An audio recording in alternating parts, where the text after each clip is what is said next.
Y aquí en nuestro último programa de esta temporada 2011, estamos, como por supuesto, en el segundo bloque, recibiéndolo a Carlos Cuevas, como lo hemos hecho todo el año. Carlos, ¿cómo te va? Buenas noches, Rubén. Bien, bien. Venís, cerrando el año. El año. Y venís para cerrar el año con un modelo Chrysler y New Yorker del año 1946.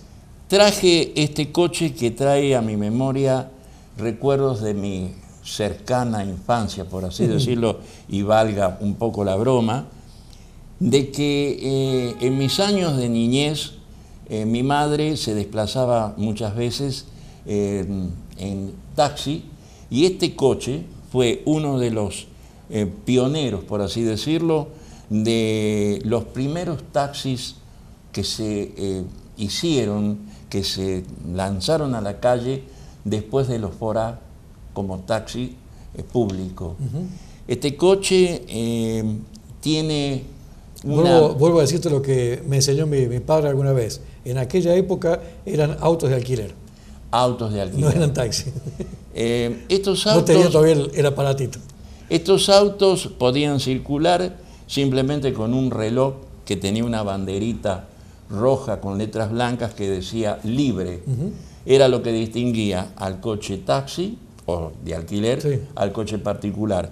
Había que estar muy atento en la parada o en la esquina para cuando pasaba uno divisar la banderita que de noche se iluminaba y tomarlo. Era un coche muy cómodo, muy espacioso. Se nota. En las imágenes lo estamos viendo, que era un coche muy cómodo, muy espacioso, un coche que pedía poco y daba mucho. Y digo que pedía poco porque tenía un motor de la potencia exacta para tirar de la pesada carrocería. Tenía un motor casi de 3 litros 800 con válvulas lateral. Era un poquito antiguo, ya en aquellos años la industria americana ya nos vendía normalmente el coche con motor válvula a la cabeza, pero Chrysler en este tipo de auto se aferró durante mucho tiempo el válvula lateral y luego nos compensó a los que nos gusta el automóvil con la creación de un motor que fue y es todavía hoy uno de los mejores motores que se conoció en Estados Unidos, el famoso Hemi Cuda. Pero volvamos al tema de este auto. Era un coche que no tenía pretensiones deportivas, una suspensión muy muelle, suspensión independiente adelante, con unos elásticos largos, muy suaves traseros, caja de tercera, frenos a tambor y un tablero donde se destacaba una poderosa radio y un exceso de cromados en el tablero que hoy ya no se usa. Y en la parrilla podemos ver de que las líneas de la parrilla se desprenden y acompañan en el guardabarro prácticamente hasta la puerta delantera. Sí, eso también te hacía notar antes que comenzáramos el programa, de cómo termina el guardabarro prácticamente a la mitad de la puerta, ¿no? La moldura, claro, digamos. La moldura. Y cuando vos, discúlpame, cuando vos hablabas de que es un auto cómodo, si lo viéramos con ojos modernos, que ya lo he empleado varias veces este término, diríamos que es un dos cuerpos, porque no tiene baúl. A pesar de eso, el baúl bastante amplio. Tiene, ¿no? baúl. Lo que pasa de que no se prolonga. Claro. Nosotros nos hemos acostumbrado a través de los años que el baúl es una prolongación del coche. Esto seguía una línea descendente del techo y el baúl era muy poco pronunciado. Pero ¿qué sucedía? El baúl era profundo porque utilizaban el asiento trasero, estaba desplazado un poquito más adelante. Y utilizaban el respaldo del asiento trasero como fondo del baúl. Y el baúl era cómodo. Y tan cómodo y amplio que, curiosamente, para esta época, la cubierta de auxilio está a la vista. No está embutida en ningún lado. No, la cubierta estaba a la vista, fácil de sacar, fácil de volver a poner. El único inconveniente que siempre tuvo la cubierta en el baúl cuando iba en el piso era que había que descargar todas las valijas o todo lo que se llevaba para sacar la cubierta de auxilio, cosa que no sucedía con los coches que traían en el piso del baúl una batea y la rueda venía parada, prácticamente el 30 al 40% de la rueda enterrada en esa batea con una tuerca que la sujetaba justamente al guardabarro trasero. Exactamente. Era más cómoda para sacar y poner, pero fueron detalles de que en aquellos años no Después, se notaban. Con los estudios que se fueron haciendo, Claro, se y fueron mejorando. aparte, en aquellos años se utilizaba el coche, pero no éramos tan exigentes en todo lo que hoy se le pide a un fabricante de coche. El coche se aceptaba prácticamente como era. ¿Y por qué? Porque el que podía acceder a tener un coche más en aquellos años, y más siendo una persona joven, era ya tocar un poquitito el cielo. Y sí.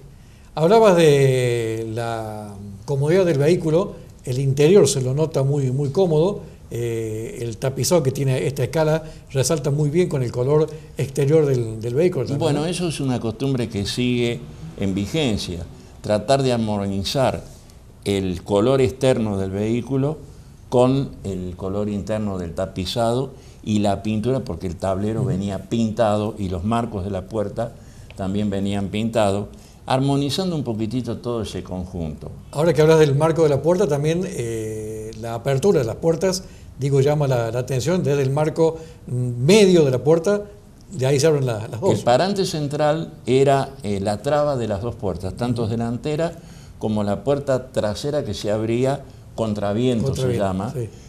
Yo creo que es más cómodo, los que hemos tenido oportunidad de viajar o de subir y de bajarnos de un coche que en la parte de atrás tiene la puerta contraviento, creo que es más cómodo para subir y bajar.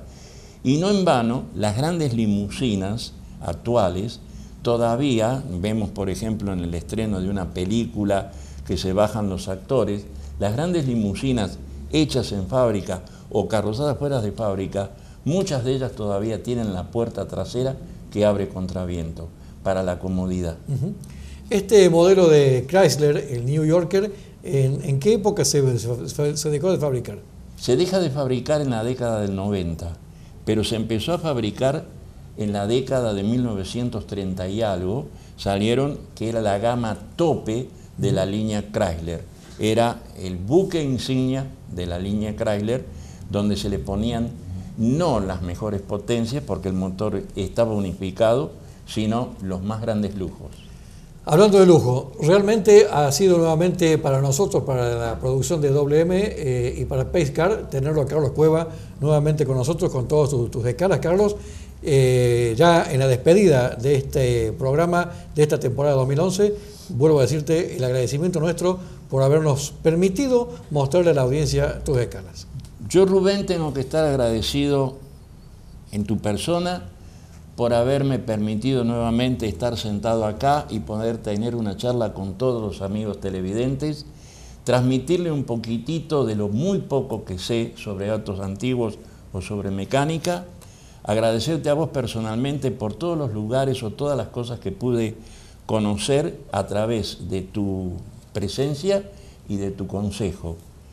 Agradecerle también a la audiencia que en su momento gratificó un poco este trabajo, por así decirlo, de presentar, de hablar y de contar historia de las escalas que representan a un coche de verdad, y siempre hablamos del coche de verdad por medio de la escala que presentamos, y agradecerle también a los que en cierta forma y de buena manera criticaron en cierta forma nuestro, o en este caso mi actuación, para ir puliendo detalles que quizás se me escapaban y englobar en una charla la historia del auto, la marca, la procedencia, sin entrar mucho en los detalles cansadores, engorrosos, a aquellos que les gusta el automovilismo, pero que no quieren tener problemas de cilindrada, recorrido, carrera. Obviar un poquitito eso y hablar un poco en sí de ese coche, de esa marca. Me queda la satisfacción de haber durante el año presentado un promedio casi de 50 escalas, donde no se repitió ninguna, donde fueron escalas raras, y la promesa que Dios mediante y la producción de M&M también, el año que viene vamos a tener la misma cantidad de escalas raras. Vamos a hablar un poquitito de los camiones que los hemos dejado olvidados, pero también hicieron con su quehacer parte de la producción, trasladaron parte de la producción de las décadas del 30, del 40, del 50 en nuestro país.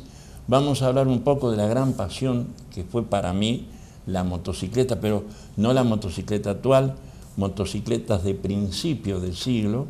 Vamos a traer y a presentar la primer moto que existió en el mundo y vamos a volver a hablar del coche antiguo que no se ve en la calle. Yo creo que todo esto va a servir como excusa para vos para seguir agrandando la colección, ¿no? La colección se va agrandando, es algo que no tiene tope, no tiene fin. El coleccionista es egoísta consigo mismo. Quiero aclarar que para llegar a tener una colección se sacrifican otros bienestares o otras cosas, pero se recompensa en momentos como este, se recompensa en momentos cuando vemos en la caja o en la vitrina instalada esa reliquia que trae historia, que nos reconforta y nos hace olvidar un poquitito muchas veces el sacrificio que implica poder llegar a esa escala. Carlos, nuevamente muchísimas gracias, felices fiestas, felices vacaciones. Lo mismo digo a toda la televidencia, que tengan muy buenas fiestas de fin de año y que por favor, si toma, no maneje. Exactamente, sí. Nos encontramos en marzo. Nosotros, por supuesto, nos vamos a encontrar con ustedes enseguida nomás. Hacemos una nueva pausa y ya volvemos.